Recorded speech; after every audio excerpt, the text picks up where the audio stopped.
Bonjour, bonsoir, Balandini sur Exode Mission TV, au Yogolanda Kabis partout dans le monde. Ban Zambénion surtout à Pessibino Bote, Bino Boningaka, émission Nabino, Écho de l'éternel.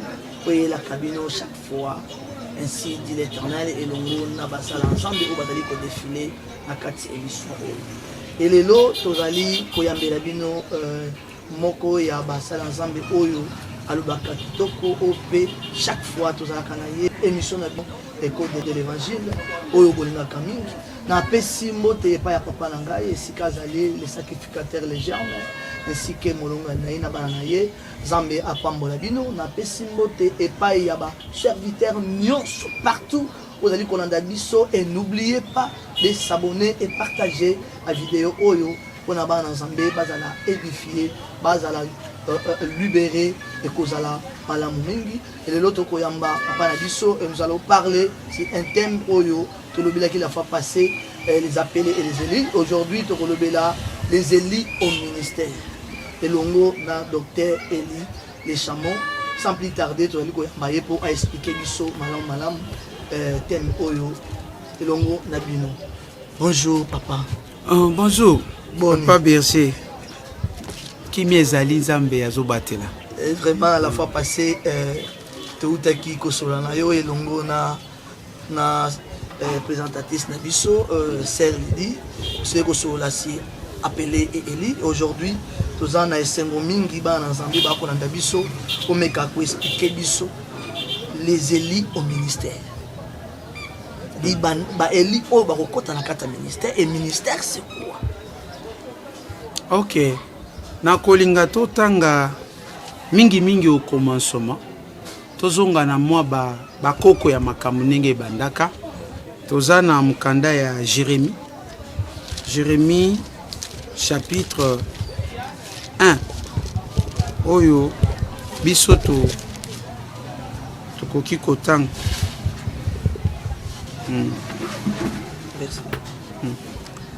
chapitre 1 verset 4. Et Zolobaboé, la parole de l'Éternel me fit adresser en ces mots. 5. Avant que j'étisse, je t'ai formé dans le ventre de ta mère, je te connaissais. Et avant que tu sors, tu sois sorti du sein, je t'avais consacré et je t'avais établi des prophètes. 5-6. Na ba version mususu soto lingi tozwa yango parce que français kokiko kabwana parce que il y a des versions et des versions par rapport à la compréhension mais oh mingi to sayelaka bisoto yebi yango azotanga wa na Louis II oh natanga ki ezalaki version mususu. La parole de l'Éternel me fit adresser en ces mots. Avant que j'étisse formé dans le ventre de ta mère, je te connaissais. Et avant que tu fus sorti de son sein, je t'avais consacré et je t'avais établi prophète des nations. Aou. Oyoka. Nakati wana élection ezali. Lorsque Tolobaki appelé au ministère. Élection ezali. Par là tozolo baboy. Ba comme makamosali ya Nzambe te. Ba bota makayango. Mosali ya Nzambe ezali charge ba memisote. Il faut uta nango. Po ezala automatique. Tomona nzoku na kilo nyonso aobimana maseke na ye to ivoire na ye ayoka kango pas cité parce que eze eloko auta nango eloko nyonso tu babakisaka ezalaka charge. Jérémie Nzamba oloba na ye avant que j'étisse formé. Oh, alors que la formation ezali deuxième verbe où ezako intervenir pour la composition à mutu. La Bible dit dans Genèse chapitre 1 verset 28 26 20 et jusqu'à 27 et le baboy. Faisons l'homme à notre image et selon notre ressemblance. Et Dieu créa l'homme à son image. Ça c'est le premier verbe, créer. Et Genèse chapitre 2 verset 7, Dieu dit, l'Éternel forma l'homme qu'il avait créé par la poussière de la terre. Parce que la formation, toute la image et ressemblance, il y a un papa journaliste, papa Jojo, papa berger. On est image et la ressemblance de Dieu au niveau du premier verbe qui est la création. Dieu est esprit et nous sommes des esprits portant la chair. C'est la formation qui fait que la chair est zala. Mais ce qui formation est longue, moutoisongi esprit. Il ne plus chair. Mais maintenant Jérémie, Nzambazolo Baboy, avant que a formé, donc la création na yo déjà, na si na tiaka yo, na konsaka yo. Donc il ne vient pas parce qu'il a pas maman Bernadette. Mais mission na ye, et outil déjà na katia création. Avant qu'elle la former. Avant qu'elle la maman, moi et papa, maman moko boyba me maye. Tu vois? Donc c'est ainsi. Bato bayaka bongo. Basedaka neloko eko salate pourquoi? Parce que eloko wana lokoti na mukilité za charge auta na yango. Eloko esala ye yango wana. Nkoba ata koki eza pasi, mais yango wana nzoto na ye. La chose qu'on vient avec ça dans la création, c'est comme ça fait partir de votre part de la vie. Mais oh yo zui na mukil, okoyi pe ko abandonner facilement. Alors, je t'avais avant que je t'isse formé, c'est kazala kiwa. Nzamba yeba ki bisikaza, c'est ce que to la création. Tanga yeko formé na libumu mama. Po yeba ke Jérémie, makambo sala e bandaki na ontetango komi mwana ya mama intel. Tu viens de quelque part. Nasina zaki na déjà nasina bongisa ki yo quelque part. Et je t'avais déjà consacré avant que le boko peut-être ya pasteur Mouré au Simbaï. Je t'avais déjà consacré. Parce que tout ne peut pas servir Dieu, ce qui a consacré. Consacré, ça veut dire que permission. Je t'avais établi prophète des nations. C'est ainsi. On ne devient pas. On est un pasteur, s'il vous plaît. Babota maka mosala nzambe ba komaka yangote. Oyo nyonso ba komaka nde oyo tozomona désordre ya tango oyo. Oyo abengami te po église na biso babongisi lelo ba consacrer ba serviteur. Tozo sala automatiquement makambo estindama to sala na mokili. C'est Dieu qui nous a appelés depuis pour que tout ça la tâche na mokili oyo. Alors, écoutez, Ephésiens chapitre 4, verset 11. On a tout ce qu'on a actualité. Pour tous zongi na mo bakoko ya makamu ndenge zalaka. To est-ce qu'on attend na biso oyo. Oyebi, lorsque Nzambe azako préparé bomo ya mutu po apesa ye tâche esengaka pe âge spirituel na nzela oyo. Oyebi papa berger Yesu abotamaka na motema ya mutu pe Yesu akolaka. Soki Yesu abotami pe Yesu fakola na kati na yo. Okoyeba ndenge ni Yesu akoli na kati na yo. À partir de la compréhension spirituelle, pendenge okomi ko défendre liloba na Nzambe. Même foi ebotamaka pe il faut kola. Ba disciple bazoye ba oyebisa maître balobi augmente-nous la foi. C'est que ça commence quelque part. Ça commence quelque part. Ainsi, ici dans Ephésiens chapitre 4 verset 11. Bible Zolo Baboy. Il a fait les uns comme apôtres, prophètes, tout ça, docteurs, pasteurs, évangélistes.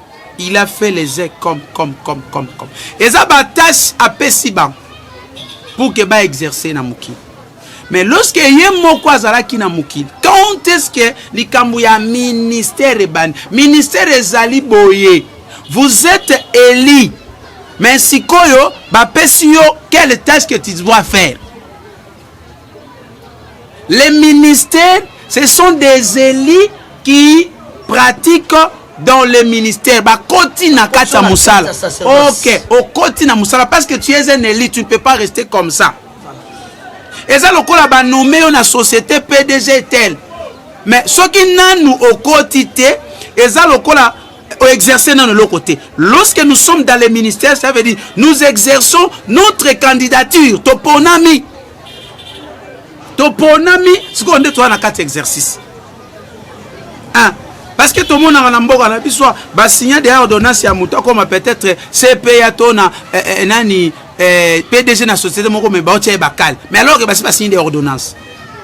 C'est ça c'est que makambo ezali. Bon, docteur Eli, il y a des gens qui deviennent des ministres par la théologie. Hein? Bazali. Il a fait la théologie et a commis ministre. Bazali. Maintenant, différence wana ezali. Oyebi. Na ina tangelo verset moko Yesu azoloba ye moko Yesu. Alobi ezali bokonzi ya Nzambe ezana batu mususu babotama ba enike. Enike eza nani? Enike na lingala tobengi yango mukube. Bana mibali oyo ba castra bango les castrés.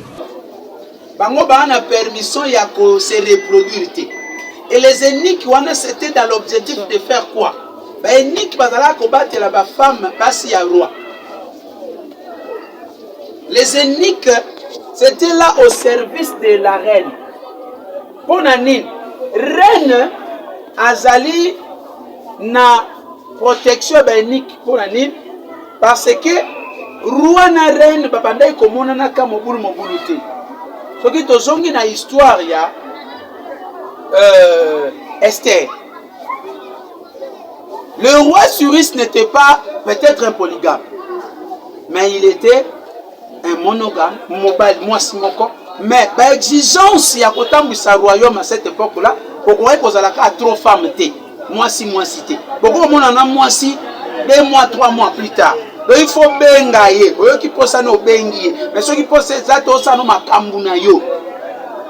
Na histoire ya Esther totangi yango ke ba kenda kaka soki roi bengi. Nde Esther akota la prière pour pas qu'elle ne décanter situation tout ça. La prière a fait que Esther akota. Mais sans la prière nga kota ti faisait la mukolo roi benga. Par là nous comprenons que Esther avanda ki pembeni na ye avec ba Enik. Enik ezalaki pour la protection ya reine. Enik ezalaki wana pour na ayeba ko protéger reine problème sous abimate ko sala afrauder libanda te. Mutu musupa ya ko zwa mwasi ya roi te. Et roi pesa ki bango confiance. Confiance ya liboso ezalaki te po alingi bango mingi to bazali bandeko na ye. Confiance ya liboso il faut non ba castrer. Parce que mutu ba castrer za sous na posa te. Mutu ba castrer moyen à reproduire les athées. Sinon kozala na absence mingi ya roi pembeni ya reine, lem sumu eniki moko pe ko sepele sa reine. Ah, to bomana ta ko bombana. Mais ni kata reine atendi wana ye pose sa te. C'est ce qui produisait la confiance. Aujourd'hui, l'église, la femme de Dieu, oyo akeya tiki biso. Lelo, ba eniko ba obatela bango, baza castré automatiquement, to ba forcer ko castrer. Parce que ça le besoin ba eniki ba botama bon. Mais ba mususu ba misali. Yaya, o misala yo moko eniko ba kata yo ngengeza ka facilité. Yo moko misala opération monela kiseki. O misala la malamu te. C'est que moi mbuma muso erotika. Oyo mupanzi boye obeti mwasi ya roi. Aussi mwasi ya roi. Combien ba bébé si passe mwasi ya roi? Parce que baza castré bango bokote. La théologie, c'est faire castrer toi-même. Tu n'es pas de l'origine. Parce que appelle ou takalikolo yote. lorsque théologie est salami, école est salami, toyekoli. Qui sait? Moutouana yé parce que c'est français. Mon boy a bimi on a fait consacrer pasteur là qui fait toge, école pastorale la rose, elle a fait tout un démon. Jida kangamaki na Yesu. Heureusement parce que Yesu. Voilà pourquoi tu es un code de ministre, de disciple. Mais pour pas comme un ministre, il a fallu Jida Longwa. Le Saint-Esprit est venu. Na Pentecôte, ne va pas compte il y a service. Après si par exemple nini par exemple misatu abi ba musuba botama ba unique ba musuba misali bango moko pe ba musuba sali bango na bato yebisanga zala clair oya botami abotama bo na oyo amisali na oyo basali na bato na kopona boto kopona owa au moins que naturellement compliqué bisote parce que osala ngo ye ya soki lelo moi lingi a forcé un sala loko anya wa forcé mais pour ganga wow forcé et c'est ça la théologie c'est ce qui explique ce que David avait fait. David a joué arsi nzambe et pas obéde donc pour ya ekota na Israël parce que le binga na ko fana na ndaka kitoko te arsi nzambe zalaka na moba ndenge moko. Nous devons ramener l'arche de Dieu et David a fait ce qu'il pouvait faire mais le problème c'est quoi? David a fait la théologie, c'est-à-dire quoi? Ancien Nzambe comment il fait même maman peka ya mutu. Dieu doit dominer l'homme. Mais David a le but na tabino à l'aise quand même. Tout ça la ka charmoko.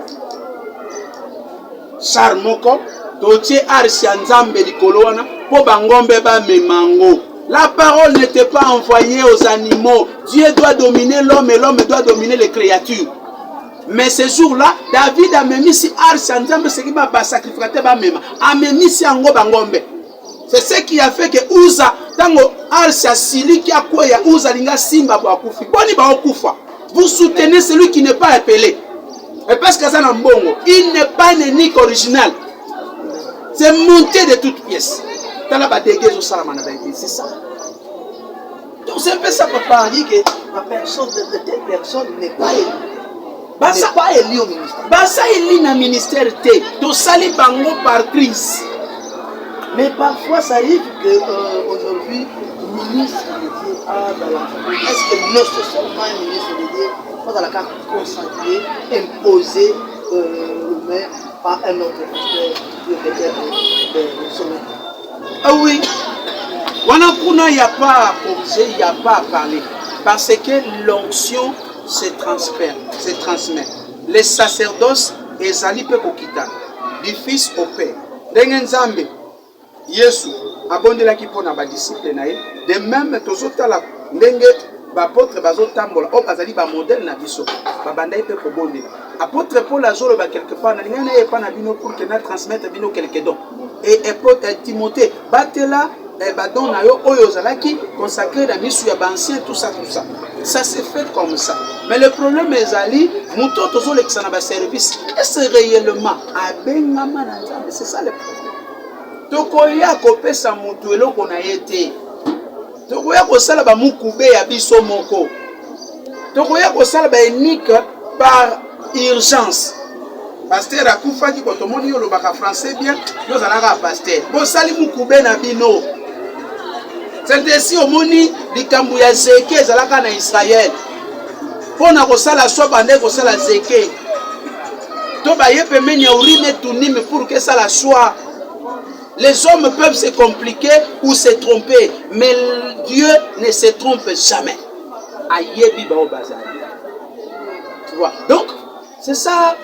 Et le protocole koloba. Mutu oyo abengam aponami yende mutu akota na kati ya service. Parce que eloko oyo kozezani. Oyo abengami bakotisi na budget national te. Salaire na yo yebana. Yo soko mikoti na makasi na ofuta na nango angazaki. Répondez à moi. Na nyoso to sala ko futa mezali papa Berger. Tout ce qu'on peut faire, il faut y réellement. Est-ce qu'on a ça na ofuta? Est-ce que ngana zape kombo na ngapeza na kati ya budget et baba no futa? Est-ce qu'il y a des conséquences dans le pasteur, le ministre de Dieu, oyo alaki imposer travail à mettre qui a bien accueilli le lobby, a surtout programmé ministre, pasteur, apporte, a évalué dans salaire. Et ça n'a pas de conséquence. La conséquence, c'est ça, il y a ma casse parce que, lorsque les sacrificateurs vont travailler, nakati ya sacerdoce, il a fallu likala moko euta na hôtel de l'Holocauste. Pour yango nde mutekendo pelisa chandelier, pour yango nde mutekendo pelisa hôtel de parfum. Ce que euti quelque part tes passe. Moto yo oyokaki ye nzamba benaki. À partir na ye il faut abota. N'est-ce pas? Nani a obima na mokili sa kombo. Alors que bato pesa biso ba kombo bato boti biso. Je dois te donner les noms. Je dois te permettre à travailler. Zomon, loba. Quand est-ce que Babi Marana sait Yabilo Kouana? Parce qu'au-delà de tout, c'est Dieu qui est le Père. N'est-ce pas? Lorsque papa Zotambola bien té, papa a côté occultisme, a imposé un lobo. Non, non. Il faut n'habiller ça âme. La Bible dit ceci: rien de ce qui est pire et qu'on ne peut pas me suivre. Il y a côté occultisme. A commis na batose, a commis c'est évêque général, ceux qui peut pape général. Ça se voit clairement comme ça. Tous ala ka bongo te comme la tabacrifice minene, par robe la tindenge mo batie pembe na yo et pape boyo pepe boko kani textuellement. Lobi kuna to buka kiango. Qu'est-ce qui a fait que to boya le loto ndimango? Le mal reste le mal, même président de la République mutao salango. Ezaka mabete. Pourquoi nous changeons facilement comme ça? Nous ne sommes pas les caméléons. Il peut changer les couleurs, mais ça caméléon. À autant de la paix rapidité. Mais nous sommes les chenilles de Sanzaka, de la boue, na mapapou. Na kei. Et si les nature mi parle mobimba, parce que des chenilles au papier, bah on a sauté. Mais caméléon, on est aux couleurs. Mais ça caméléon. A comme il peut faire, mais ça caméléon. Les ministères et l'opposant pour caractériser en gros les accompagnement et approbation il y a les surnaturels. Le ministère a été toujours accompagné par les surnaturels pour que Dieu aille pour s'imposer dans Katamaki. Voici les miracles qui accompagnent ceux qui auront. Donc ce qu'on a dans Katouana et que ça là que même ceux qui Mukili baza ko accompagner na muto ba élire immunité parlementaire. Que si Kazali, moi aussi bezate parce qu'il y a l'immunité parlementaire. C'est ça ce qui fait. Frère, aussi longtemps na zana l'automne ou te pankolo. Que si kana tie makolo pe sa melinga. La différence c'est que tia loboko pas démon, yoko yoka. Mais ngana ko tia parce que j'ai la permission. Et loko moko esala maki. C'est ça. C'est ce qui caractérise. Cela veut dire ici kana naza et yebani ki naza. Pourquoi? Je suis accompagné. Accompagné à Kalikambo ya Ebiki Yemokwaza hauteur. La Bible dit: je serai avec vous jusqu'à la consommation du temps. Même Eline Ngazote Yaboé, Nzambazao. Ayebiki Fazala. Pour ceux qui kazate, tu as regardé ma cible biso, Balukara biso. Place Mouke ou ta gauche na droite. Alors qu'il faut y aller pour que nous la protéger. Et c'est ça. Caractéristique, caractériser ministère. Ce sont des choses, les surnaturelles qui t'accompagnent. Et Dieu lui-même est à l'œuvre. Mais toujours, on a tant de gens qui ont sangé ça. Ils ont une caméra qui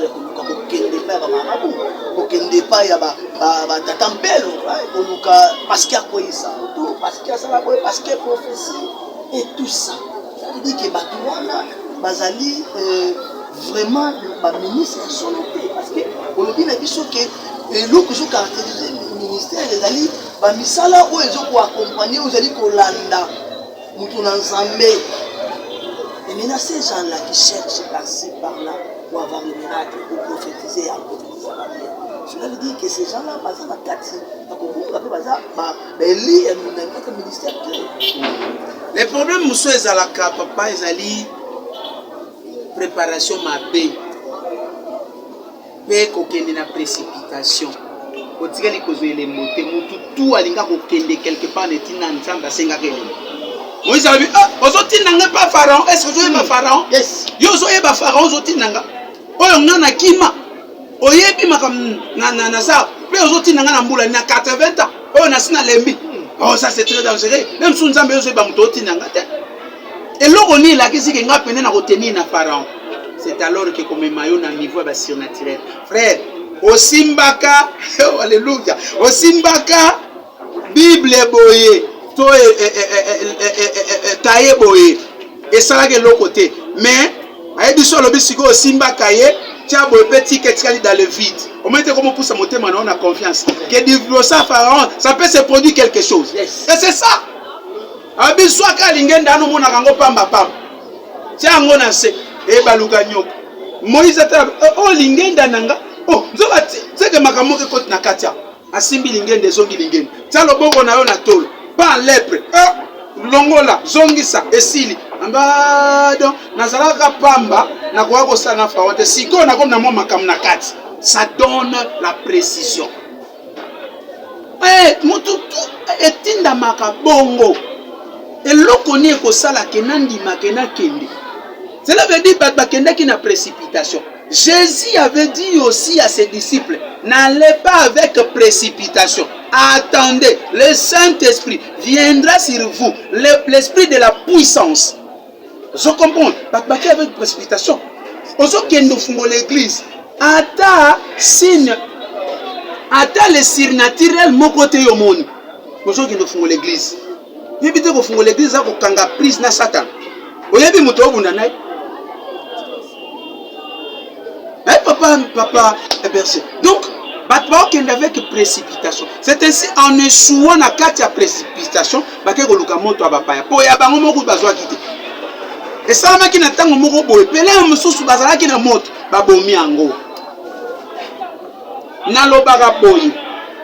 Et l'autre est bundi sa ministère nabiso. Yaya. Dengue na zomo na sœur Nanga Lydie. So qui a longé mpate. C'est Esili.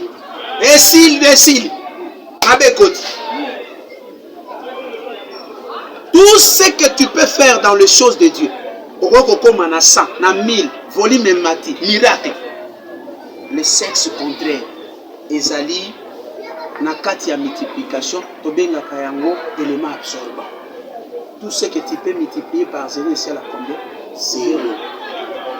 Quand on mot est bouffé, vous allez avoir un signe de bouillika. Ce que vous voyez, un gars docteur dit, et bien, oh, lorsque le jour où le feu de Dieu est descendu dans le tabernacle, alors il faut battre l'ango et puis la continuellement. Et il faut savoir que Aaron, la négligence, va continuer à faire. Moto ekufi habite poto couvrir makam bakeko luka moto étranger tango baye na oka bakufaki c'est ainsi batebele bakufi na nzelo. Merci Balandinho Soya Exode Mission TV vraiment balobi les bonnes choses ne dire pas et voilà tokomi na suka ya émission na biso na kolangisa na thème na biso oyo les élites au ministère pona koyeba moto oyo abengami pe azali Eli azali ministre de Dieu esengeli omona bilembo na Nzambe. Les monazambé pour accompagner yo, les miracles t'accompagneront. Yango zali komoni sa kotali sa make ba te belé, ba ministre belé lelo. Ba komi ko kota di kota. Suite peut-être ya ko bonga mamalamu te. Peut-être mandaki malamu, mais comme na moment moto ici, yango zo kima na moto. Et voilà ce message qui pour yo et c'est que nayo au revenir aux zonga la première amour oyo zalaki na yango ko lukanzambe susu ko le kamakasi parce que yende mutapeza c'est lui yende ali maître ya nyonso et na pamboli basali nyonso tout bazali ko landa biso dans le monde na pamboli papa na ngai sika zali les sacrificateurs et Jérôme sika zali nzamba pambola ye na pamboli libotani mobimba. N'oubliez pas de s'abonner massivement et partager cette vidéo pour la gloire de Dieu. N'a pas moli pende pour l'angai concert l'angai sœur Lydie ou azalaka nanga chaque fois elongo te présenter une émission en tout cas Nzambe a visiter Nzamba combler Nzamba pesa ye ou azali koluka na kombo na Yesu Masia et voilà to komina suka sans plus tarder papa moi les loba suka et tout ça malamu.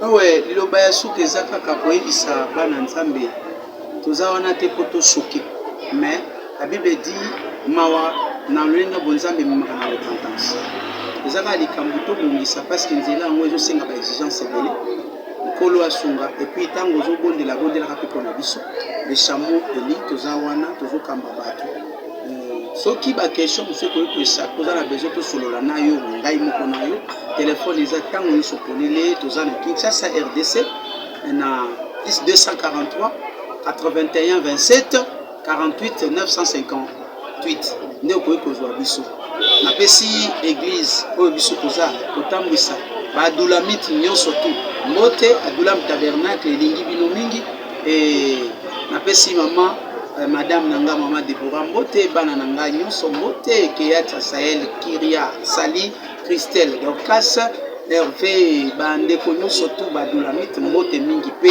nakoki kobosana te moto azopambola biso na nzela ya koteya na YouTube eza facilité nzambe askanisa vraiment les sacrificateurs Francis les germes ici ka azana mama kolo azana bino bozala favoriser pe bozala bato nzambe azali ko sélectionner bino pona ko sala bino malamu apambola libota na bino na kombo na Yesu Christ. Merci to komina suka na pesi pe mbote na ngai esika ya cameraman na ngai wazali ko biso bilia kitoko oyo frère Mobi esika azali Mobi esika azali vraiment nzamba pambola ya pesi su makasi abatela ye parce que musala oyo ezali vraiment makasi mingi alobi ete musala ezali munene mais basali bazali moke voilà na nzela pe ya kosimba wa caméra azali pe ko évangéliser d'une manière d'une autre en tout cas nzamba pambola ye apomboli ba millions surtout ya épisode mission ya Mbinza esika papa na ngai Bishop Kandi azali ko kamba vraiment nzamba pambola bino na pamboli épisode mission mobimba na berger na ngai berger papi berger Odon vraiment Nzambe apambola bino tomonani mikolo zali koya ciao bye bye.